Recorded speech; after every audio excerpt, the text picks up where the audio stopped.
Alright, welcome to Misting Your Monstera Deliciosa and other fun tips and tricks. I'm Suze from Ephemera Terrariums, coming to you from my backyard quarantine. Now is actually the perfect time to dive into that plant care, meaning figure out what each and every one of your plants like. So in this episode we're going to talk about monsteras. So first off, the monsteras, this beauty right here,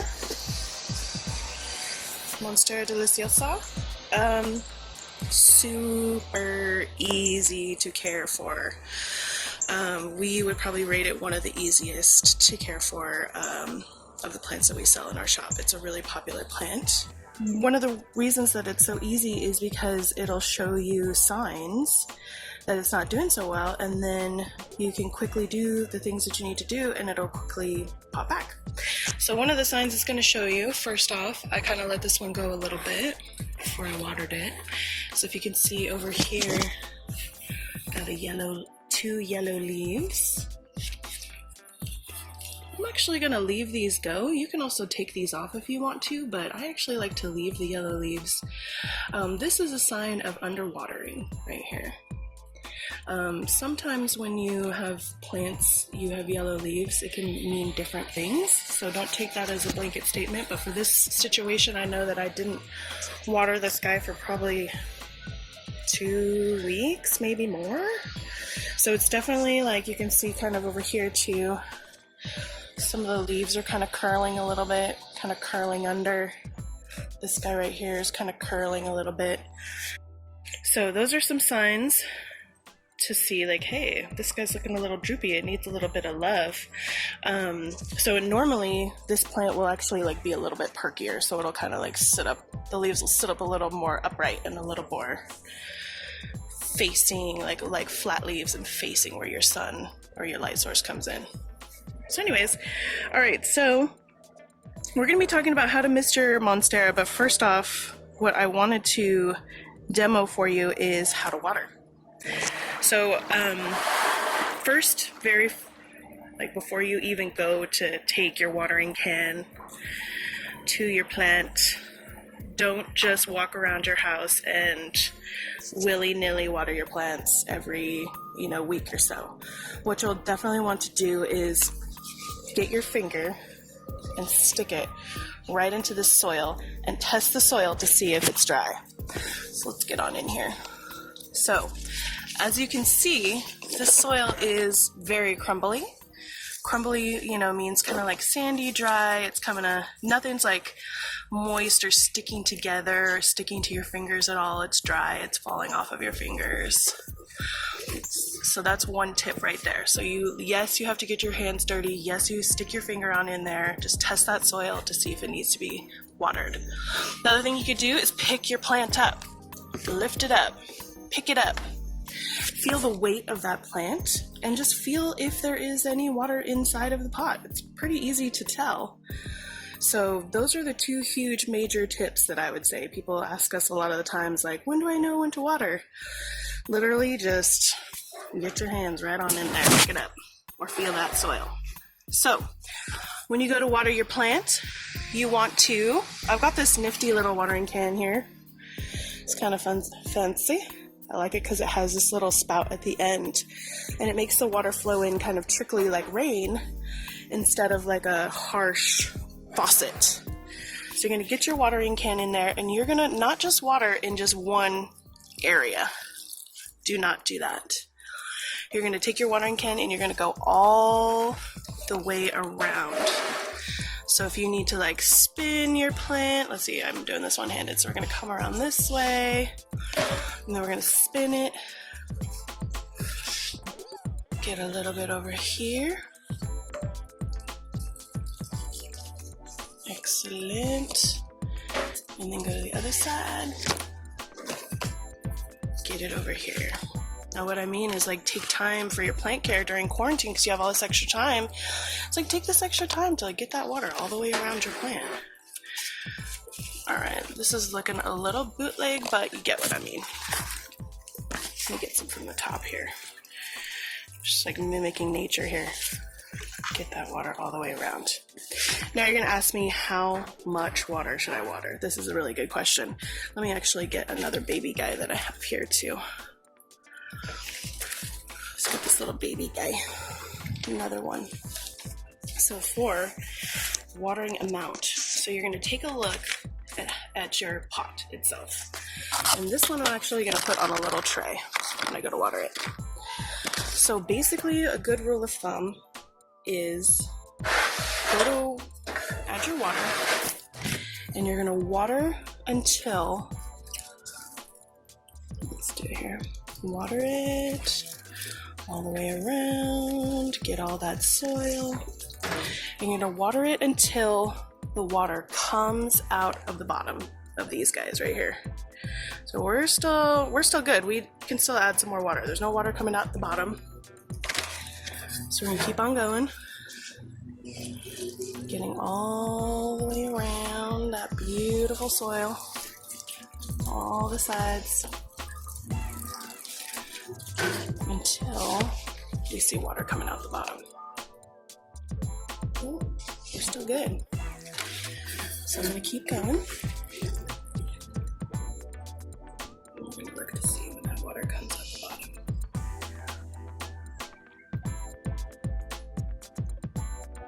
Alright. Can't see it, just got blurry, but there was some accumulation at the bottom there. So you want to keep on going with your watering. Come on, baby. There we go. Alright. Keep on going until that water comes out the bottom of your pots. Now that is a good rule of thumb for any plant.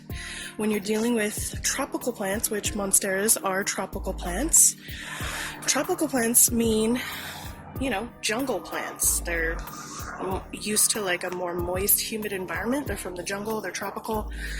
So these guys, with the tropicals, you can actually, once that water comes out the bottom of the tray, I would actually just leave it in those trays and let it sit and soak up for about, 10-15 minutes or so, the water that's left in the bottom of that tray.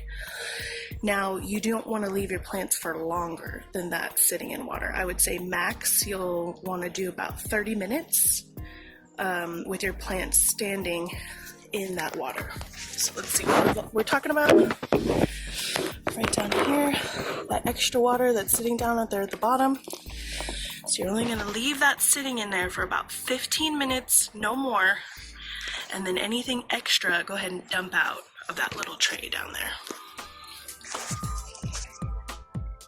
When do we water next? So wait until the soil is slightly dry in between watering. So these particular plants like to get slightly dry in between watering, so they don't want to stay consistently moist. They need that little breather in between. So it all depends on how much sun you have, where you're sticking it, and what time of year it is. So that all depends on all those factors. So to answer your question, how often would you water it?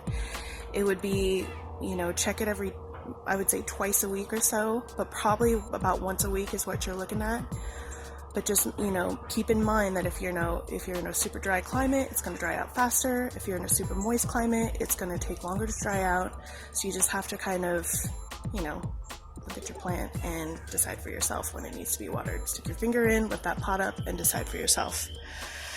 I know that a lot of you are probably walking around your house bored and trying to overwater your plants because you're sitting at home in quarantine, but do not overwater. Overwatering, I would say, is probably by far the easiest way to kill your indoor plants. Okay, so I promise we're going to talk about misting, and misting is coming up, but misting is a part of promoting humidity, which is what we like to do at our shop as well. So there's several different ways that you can promote humidity for tropical and humid loving plants, such as the Monstera deliciosa. So some easy ways to promote humidity would be kind of pretty basic. Stick your plant in the bathroom or stick it in the shower, anywhere where you're going to have like hot water, so that that water is going to evaporate and kind of come, around your plants and create humidity. Another way, an easy way to create and promote humidity for your plants is to actually group them together. So if you have a couple of your tropical plants, I've got a couple babies here. Now mind you, we're talking about indoors. You could do this outdoors too, I guess, but I'm just outside because it's beautiful today. But yeah, group those little plants together, give them a little, you know, tuck them all together like that, and they'll actually create their own little mini humid environment just like that. So all of those plants are actually, you know, basically inhaling and exhaling right on and around each other.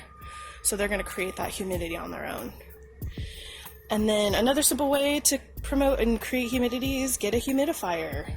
That was an easy one. All right, so here's another way you can promote humidity, taking the extra step. Say you've got this one plant, you're doing everything that you think you should be doing to it, and it's still not doing good. Well, our shop is here in North Texas, and North Texas can be dry. So what we do is we actually create humid trays. So a humid tray is just like a regular tray. Now you can get fancy and use a, you know, tray for a plant, or you can basically use any type of plate or anything that you've got, anything that's gonna catch water and be probably about, like, let's say like an inch, or depending on your plant size, maybe like a half an inch tall. But all you need to do to create a humid tray is get some pea gravel.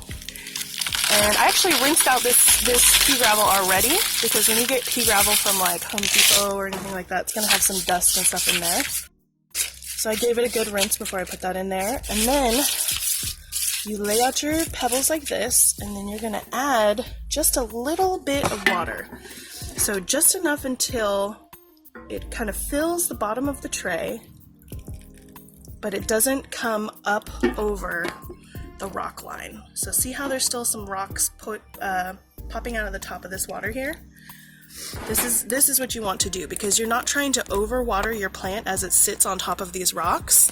You just want the water to sit just below this line so that the water will evaporate in and around your plant. So you got that.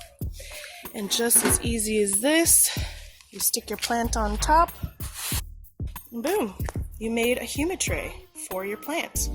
And it seems like it might not be that big of a deal, but trust me, this tiny little tip right here will do wonders for all of your tropical plants, especially if you live in a dry climate. All right, so finally we're gonna get to the misting. Here we go. I've got a handy dandy mister, and let me see here. Oh, it's on a nice misty spray. Let's see if we can see this. See that? That's great. We like that thin mist coming out. Now, hopefully you have one that has different settings, because I do like to use the stream setting when I'm watering succulents. So that's your stream setting. All right, so this would be good if you're trying to get some water in a little crevice of like a terrarium or something, and you're trying to, say, water like a succulent and you don't want to add too much water. So you're just going to do like a tiny little amount of water. Instead of using like a dropper or something, you could just use that little stream setting like that guy. But today we're going to use it as our mist function. So I'm going to get it all the way to its finest misting.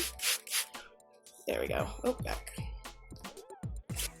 All right. So when we say mist your plants, tropical plants, I'd say probably mist it twice a week. But we always say give it a thorough misting. So, you know, that's not enough. 3 or 4 squirts just around one side of the plant is not going to be enough for these guys. So our goal here is to mimic nature. So if you think about those, actually this plant in its native setting is, this plant is actually from like the juncos and tropicals regions of Central America. And these guys, these little babies, get to be several feet wide. So this one's only a few inches wide. And the plant itself can actually get up to 60 feet tall in nature, which is insane. So, and the reason that they're able to get that huge in Central America is because the humidity and the moisture and all the nutrients that they take from the air. So what we're going to do is really get in there. I'm doing this one-handed, but basically what you want to do, not only are you going to get every single crevice, but we're also going to get up and under. So you want to get up and under all of those leaves. So you can see why I'm doing this outside. I'm making a mess. But yeah, we're getting up. Let's see my squirty, there it is. get up under all those leaves, get all around this plant. I'm gonna spin it and get this other side. Just go crazy, go wild. Have fun with it. Seriously, like, spend a few minutes on this.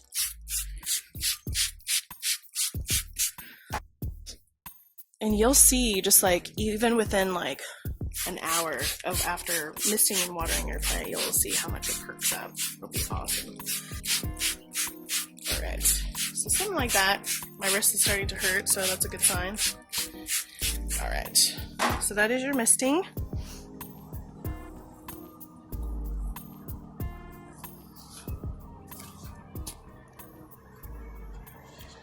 Another good thing about misting your plant is that it's actually washing the leaves of your plant for you. So you'll definitely want to do this, especially if you're having any problem with pests. So misting actually really helps out with controlling pests, especially spider mites, things like that. So what you also want to do, if you're not able to mist that often, is dust your plant. So I basically got all the dust off. There was some dust on here, but giving it that mist is like a little shower. So yeah, definitely give them a little shower, rinse off that dust, because what that dust on your plant does is it, just like on your skin, it blocks its pores. Can't breathe, can't take in any air or nutrients or anything like that, or water, because it's blocked, it's being clogged. Okay, so sunlight on these guys, well, kind of what we're seeing here in my backyard. It's pretty filtered and dappled, but it's still a nice bright sun. So that would be considered like a medium light, I would say, like a medium indirect bright light. So we can definitely get into the difference between direct and indirect light, low, medium, and full sunlight. We could do a whole video on that if you guys want. Let us know in the comments if that's something you're interested in. But for this guy, I would say he'd probably get away with the low light situation, but he's not going to be that happy. So get it into its most optimal situation would be a bright indirect or medium filtered indirect light. So what filtered light means is, like, say that you have a tree outside your backyard and your light isn't coming in full strength, or you have like maybe blinds or a sheer curtain or something like that to diffuse the light. That would be considered an indirect light. Now bright light is, you know, honestly, just look at the light and decide if you think it's bright. It's pretty easy to tell. You know, if something's in a lower light situation, it's in a dark area, it's tucked around the corner from the window, that would not be a bright light. So just use your own judgment there and just decide whether or not it's going to be bright. If you guys ever have any questions, just also know that we offer long-term plant support. And if you're not sure if an area is bright or not, just send us a photo of the room and the window. All right, so lastly on these guys, we're going to do some fun facts about monsteras. So, one fun fact about monstera is that they like to be tight in their pot. So you can see here, I've got a pretty big plant in here. This one is probably like in an 8-inch pot. It's kind of one of those special self-watering pots, because I'm lazy and I like to put plants in self-watering pots. But here you can see it's a pretty big plant, but we still have a ton of room to grow. So we still got some space on the edges and the sides to grow. So I would actually still leave this in this pot for maybe a little bit longer.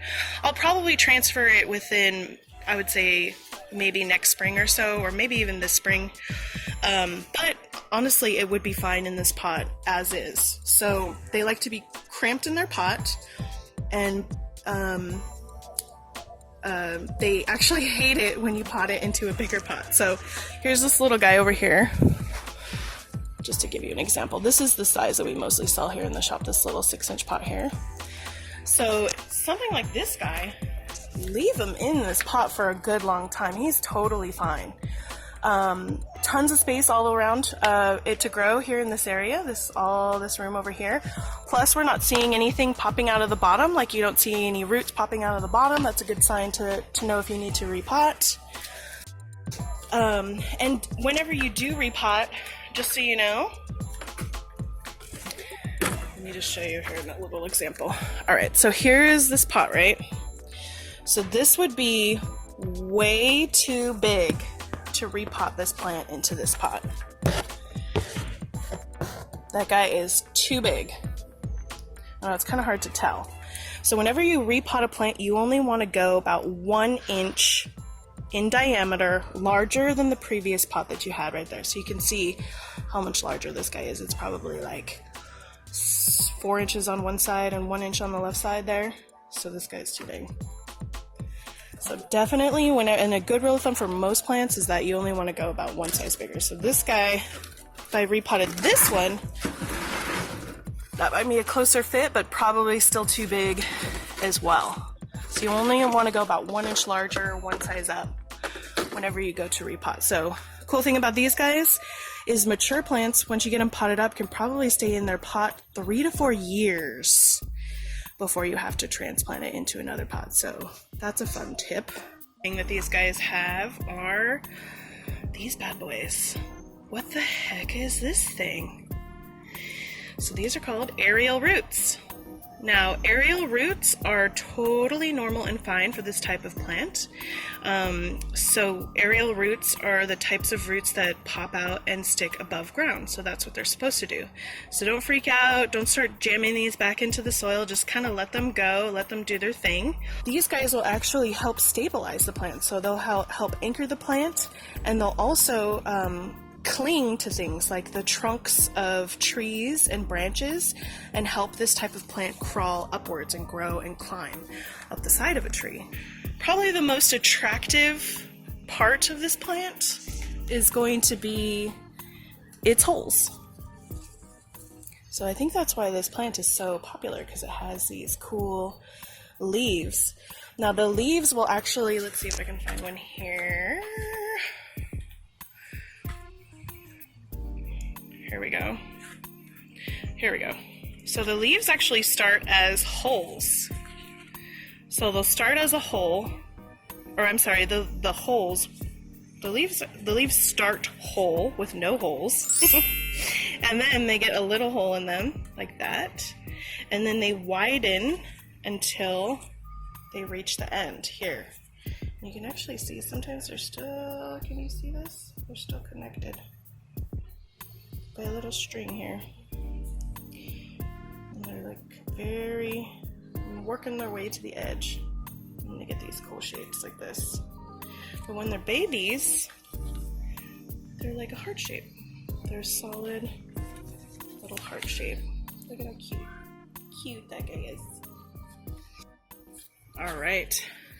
Lastly, these guys are in the family of aroids. So if they went to a family reunion, their cousins would be caladiums, anthuriums, philodendrons, and alocasia, just to give you a few examples. There's hundreds more.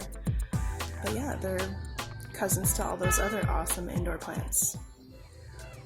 Alright, so that's it. Comment below, tell us about your monstera at home. If you have any questions about it, if you have any weird things growing or something that you want us to help you with, let us know. Also, if you have any other plants that you have questions about, let us know as well. We're happy to help during this quarantine. Yeah, thank you so much for watching.